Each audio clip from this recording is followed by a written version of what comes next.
نهاجي برخود مجمع مستا عبد الرحمن عبطان اندام كوميتي نافنديه بارتيا ديمقراطيه كردستان سوريا باجاري حسكي باويك راست بمرايا ما مستا عبد الرحمن دم باش بريا حمود شتكي اتخازم سدمن انجام دانا بكم كوجي بريا 29 سالان شبونج برشرجي ماسات بينغابك بفي او ابت اف بلان لدجي قرتيان داني ترجع باش تبالار جالكس باس دي بير دلود سياده الزبان بيش شاري بها سيا دلود سياده اف كوكجي تشيبو دوي دمبي دج دنود ايد سي برلمانيه مي كردج كردستان سوري جزيره شون برلمان دو برلماني ريجيمي دبون اشتي كابتن برلمان سي اندامي جا تبقرا كردي سوري كردستان سوري كابتن برلماني سوري الشامي دبشتي ويجالكي ملت قال لك بهيزبو وحركات كردي وملت جي قال لك وقت بيجي معنوياتي بعربي بيجي بالرومالي قال لك بلندبو شباب يدخستن رجيم يدخست دربه كي لفي تفقري خلي انه ترسيال بيتر ملت وجانك زي ترشي في دوي دمي دجي عائلات وطنيه دربيسيه هنا عائله حسوا مشكيني براي دكتور رحمتي دكتور زبير حسوا واوجي كسني مي كردون تفدجي هاتون قرتم لاكوكي اورتاون وبالباتك فلد هبون زنداري دبون مؤامرات شكر مهجعات الدو اسيا وكو اني زمان جدير بنا مهجعي هر مهجعك اب مهجع اب حبسه شيء حسكي دائمي جمال عبد الناصر دبو بيش مهجعت اذا حبسه حسكي هر مهجعك درج بناوي سي متروي هر يعني كي دور شيء انساني وازيدت خصني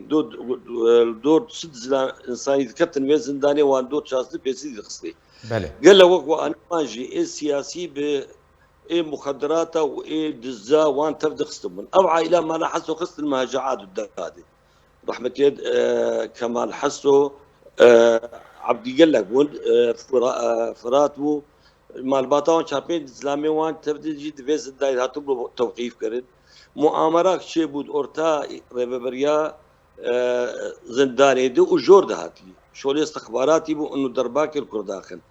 دو وقت دي ايد واني انه اي عرب غير كي كان بنتي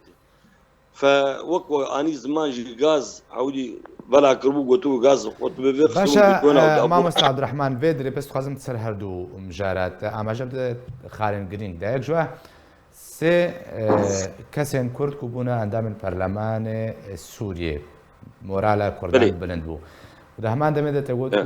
جماري كز مع الباتا حسوا اجرز نشاشبم مع الباتا حسوا زندان دبن وكل بجن تصفيه ايوه حسوا مشكيني او سبا خلافك يا ابو باشا برس فرد ما مستاء يعني عم بجن كاربدان برد تفعل رجيم اسد والسر دركتنا سي اندام من كرد برلمان السوري ديان تصفيه كردن بوجمع الباتا حسوره لا وتصفيه مال الباتا حسوره وبقرارك سياسي بو امني بو قرارك باع فيه مؤامرات بو سروان بس شيء وقت مشتركو ضاق اب سي اندام دركتن المنطقه الجزيره تفدج كردستان سوري دي ملت هيجانك زي دور وما وقت مورالي زي دبلن بون دخستن دربك الفياخن في مورال يعني فيها وقت بيجي بشكينن وبيش تي بيرا مجيع شي انتخاب شو نما تشتن كسكي كرد ركب بتزويري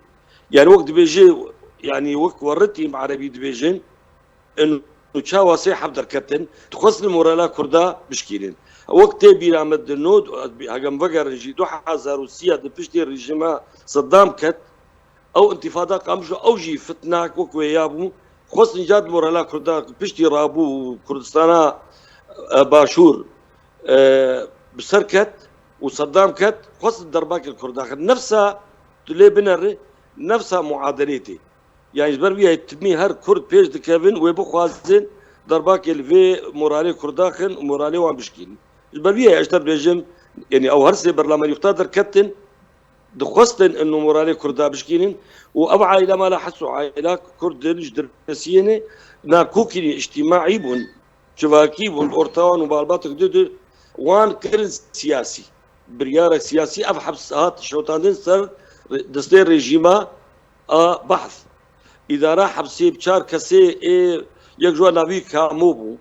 مخدرات الجمهور بوار تواطئ كرن وان علماندن وان بمخدرات دوان شاكر حبس شوتاندن بيش شوتاندن بمحكمة بكسك حاضر به وان عدام كرجي وتصفيه كر باشت بحجته وان اقر فيغسي باش وان اقر فيغسي توانات محكمة علني براخل ببينن بيتشبوي مباشرة وان عدام كرن ووقت برسال ضد مجهول وخلاص كرن تصفيه فأو خو بريارك سياسي بو ماسكر وخوستن درباكي لمورالي ملتي كرد وتطلعاتي ملتي مجي باشا مامۆستا عەبدوڕەحمان وەردە پشتێک و ڕژێم پیلانە خۆ بجی کرێ دەخوازم کاربەدانە پشتی کۆمکوژیە بێژێ تایبەتی لەسەر ئاستا تەبگەرا کوردیاوی دەمی چڕەنگی بوو ڕۆژا قوتاکی جەنازە دەرخستن وخاستن ئێمە على حسوا بين جنازة وقت عائلات وجهاء دربسية بنو وكسني وطني ولا باريس وجي خطاق تشون دربسية أخوتي حاضر بوم يعني بحزارة ديركي بقر حتى سريك يعني تبدا هاتن دربسية وجنازة المشيان وملت تبدا الرابو وجارد جيوان خصت شاد دوان برلمانية وقمت خوازن هون بهد إينن وأمي تحقيقي بكن وأمي تبدا جي خابان دنبو يعني وقت ملت وقت دو حزار شارع بيتشاور قامش له انتفاضة دس بيكر والوقت جبا انتفاضة براستي از خطر حاضر بوم ملت رابو هجومي دوائري واجب كرانا جار دجي تيبي رامي بكي شيخ معصوم زيك جوان جي اني بوج عائله وانا خزنوي انين وبرلمانيه ما انين والسلطه تبدا ووعد دان انه امي بتحقيق رابن وامي وان ايسو شدار امي وان محكمه بكن محكمه عادل وامتاديات خوازن قال لك وين رجل خلاواز كرن حطاني موام شارتن ملت تبدا الدربيسي كامل تبدا برابو راسي اشتر بيجم بس تبي بها جار تجي بلانا عندن ونراس ونصادق وعودي خد حتى برلمان يمر دكتور ببورا مامۆستا عەبدوڕەحمان وردان بێژن ڕژێم کاریوێ پیلانە خۆ بە کو دەربێ لە مۆرالێن کوردان بدێ ئەو پیلانژی بجی کرد یەک تەسفیە جی بجی کرد یا دوێ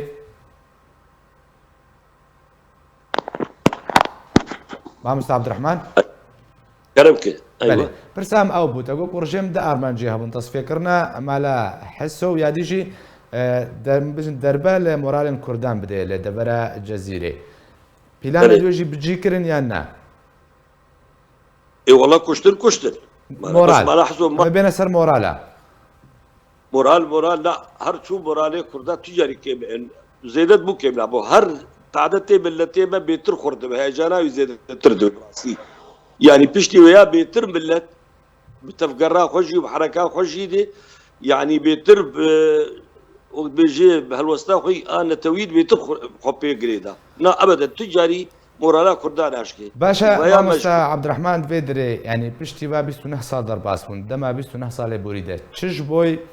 بەڵگەکردنە کۆمکوژیە زیندانە حەسەکە هاتیەکردن سەر ئاستا چ ناوخۆیی بێت چه هەرێمی بێت چ ناودەوڵەتی بێت تشتێکش بۆیە هاتیەکردن تاکو ئەنجامدار کوژەر وەرنە سزادان والله تبدا لويسان دينو تبدا حازبس كاوي تشبكي يعني قدمان دجي دربجي جالك فاني ما نشاطا ما يجدرفي قدمان دوس كرجي بس مخابن انا تدبيني يعني انا ريجيم الفيدا نايل بجار كده تشتكي بحركه ام تفياد خوازن تحقيقك شفاف دفياد بيكرن وخواني بو يعني لا تبدا زانجي انه استخباراتي بو ريجيما بعث بو واستخباراتي اف بيلان كرن اف خورت وان ورت اف خورتي مخدرات دانوان او جوان كرد كامو بخوا مالاوي الفيدا الحسكي الحجر او بخويك جواناجي لو يعدام جيكر مباشره يعني بيلانك كرد وكردا تصفيه كرن انه والله هنا شيء ما جاي نفرده بس تبدا اول قالك سباس شبوي مامۆستا عەبدوڕەحمان عەبدان ئەندامی کۆمیتە نەڤەندیە پارتیا دەموکراتە کوردستان سووریا کوتم ڕەبووی قالك سباس